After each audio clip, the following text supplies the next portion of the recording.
और अब बात करते हैं पुतिन की उस ताकत की जिससे अमेरिका और नाटो देश घबराए हुए हैं। ट्रंप ने भले ही पुतिन को चेतावनी दे दी है, मगर पुतिन और जिनपिंग की मीटिंग से अमेरिका के माथे पर शिकन बढ़ गई है। जो ज़ेलेंस्की के बयान से नाटो में खौफ नजर आ रहा है, आखिर क्यों पुतिन के प्लान से डरे हुए हैं अमेरिका और नाटो देश? एक डिटेल रिपोर्ट आपको दिखाते हैं। 32 देशों को भस्म लोक बनाने वाले पुतिन के प्लान का सच।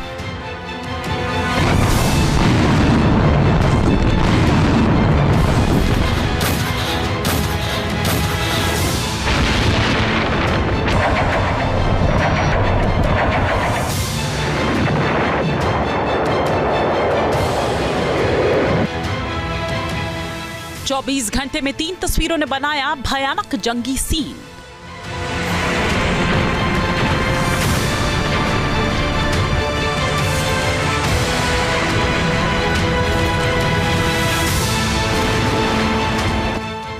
ट्रंप ने भरी हुंकार, मिले पुतिन और जिनपिंग।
सिलेवार तरीके से आपको बताएंगे।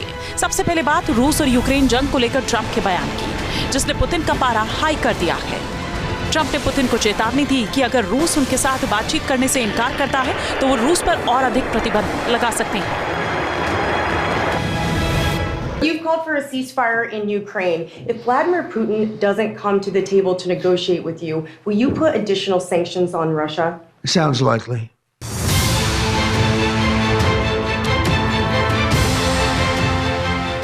ट्रंप ने शपथ लेने के 24 घंटे में ही दूसरी बार रूस को चेतावनी दी। इससे पहले उन्होंने कहा था कि पुतिन को फौरन डील करनी चाहिए। अगर वो डील नहीं करते हैं तो वो रूस को बर्बाद कर रखे हैं।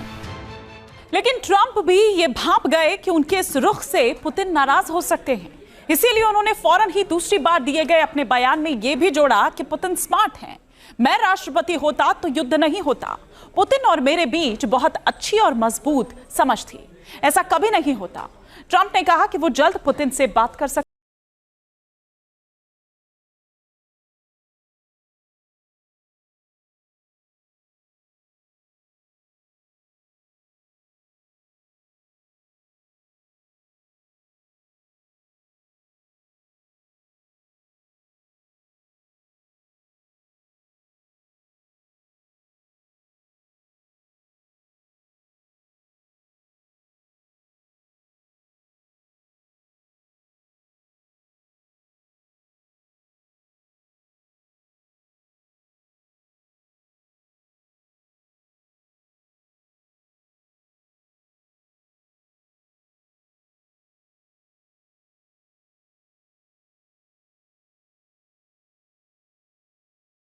बनाया, उससे निपटने के लिए पुतिन और जिनपिंग ने साझा तैयारी करने पर जोर दिया है। दोनों देश आर्थिक और रणनीतिक संबंध मजबूत करने पर सहमत हुए हैं।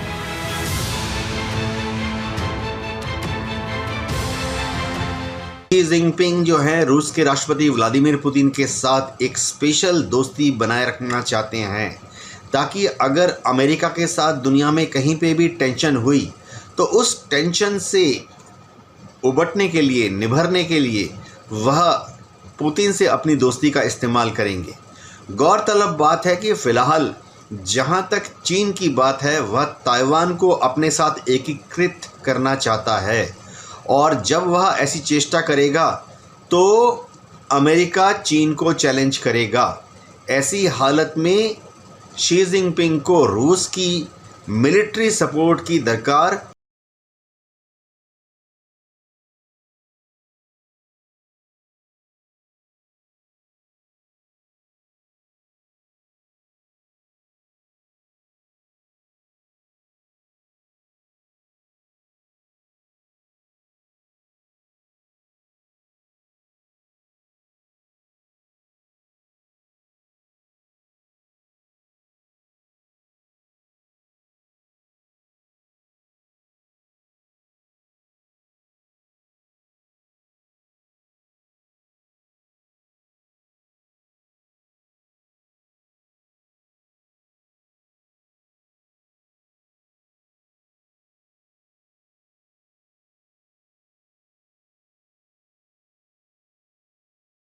है कि पुतिन और जिनपिंग के साथ मीटिंग इसलिए भी की है क्योंकि बाल्टिक सागर में जहां नेटो देशों ने गतिविधि तेज करते हुए रूस की मुश्किल बढ़ाई है, वहीं साउथ चाइना सी में अमेरिका ने चीन की मुश्किल बढ़ा रखी है। पुतिन का प्लान है कि दोनों मोर्चों पर साथ आकर ही अमेरिका और नेटो दोनों से टक्कर ली जा सके।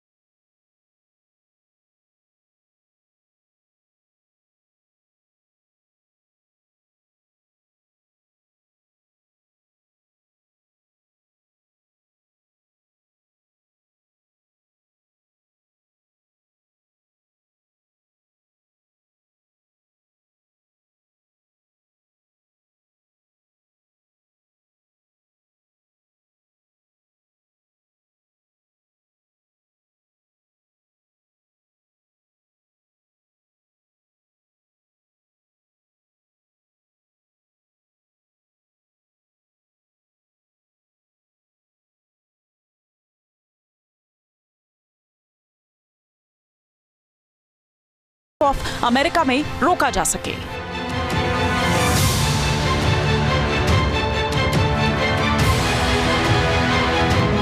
दूसरी तरफ पुतिन के प्लान से यूरोप के नेटो देश भी सहमे हुए हैं, क्योंकि अगर रूस नेटो के खिलाफ जंग में उतर गया तो त्राहिमाम मच सकता है।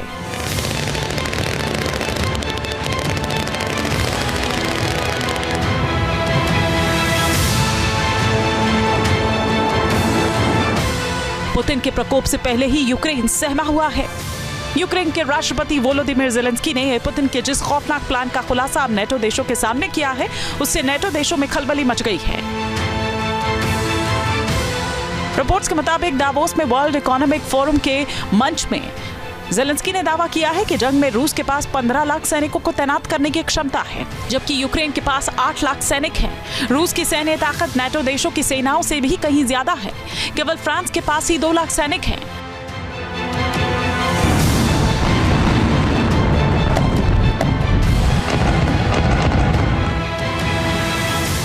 ज़ेलेंस्की का डर इस बात से भी समझा जा सकता है कि उन्होंने दावा किया कि जब साल 2022 में रूस ने यूक्रेन पर आक्रमण किया था तो उसकी सेना में 1.5 लाख सैनिक थे, लेकिन अब यूक्रेन में रूस के सैनिकों की संख्या 6,08,000 है, यानी 2022 की तुलना में 3 गुना ज्यादा सैनिक सिर्फ यूक्रेन में जंग लड़ रहे हैं। पुतिन ने अपने सैन्य उत्पादन का भी विस्तार किया है।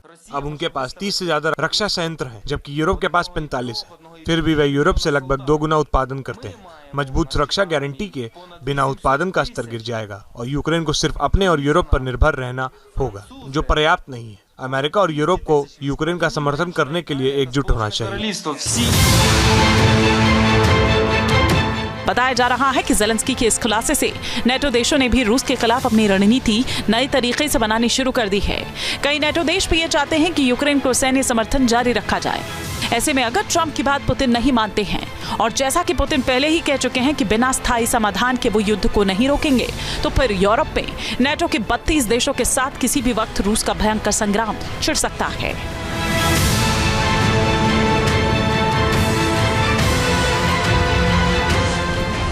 अगर यूरोप में रूस और नाटो देशों के बीच महायुद्ध छिड़ा तो किसकी कितनी ताकत है, जरा ये भी हम आपको यहां पर समझा देते हैं। हम यहां पर बात कर रहे हैं रूस की और जो तमाम जो नाटो जो देश हैं उस ग्रुप की हम यहां पर बात कर रहे हैं। तो रूस की अगर बात करें तो 6,375 परमाणु बम उनके पास है, जबकि वहीं अगर नाटो की बात करें तो 5,759 जो परमाणु बम है वो नाटो ग्रुप के पास है।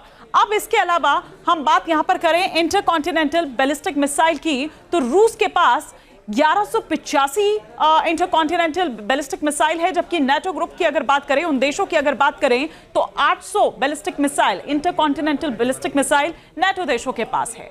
अब इसके बाद आगे अगर हम चलें एयरक्राफ्ट्स की अगर हम बात करें तो 4,814 रूस के पास है, जबकि नाटो देशों की अगर बात करें तो 22,308 नाटो देशों के पास है। इसके अलावा सबमरीन लॉन्च्ड बैलिस्टिक मिसाइल की बात करें तो रूस के पास है 800 सबमरीन लॉन्च्ड बैलिस्टिक मिसाइल, जबकि नाटो देशों के पास है 2,385। वॉरशिप्स की अगर बात करें तो 781 संख्या वॉरशिप की रूस के पास है, जबकि नाटो देशों की अगर बात करें, उस समूह की अगर बात करें तो 2,258 उनके पास वॉरशिप है। अब इसके अलावा टैंक्स की अगर बात करें तो 14,777 टैंक्स रूस के पास है, जबकि जो नाटो देश है 11,390 नाटो देशों के पास है। वहीं सक्रिय सैनिकों की अगर संख्या की बात करें रूस की तो 15 लाख के करीब सक्रिय सैनिकों की संख्या रूस के पास है, जबकि नाटो की अगर हम बात करें तो 33,90,707 सैनिकों की संख्या नाटो देश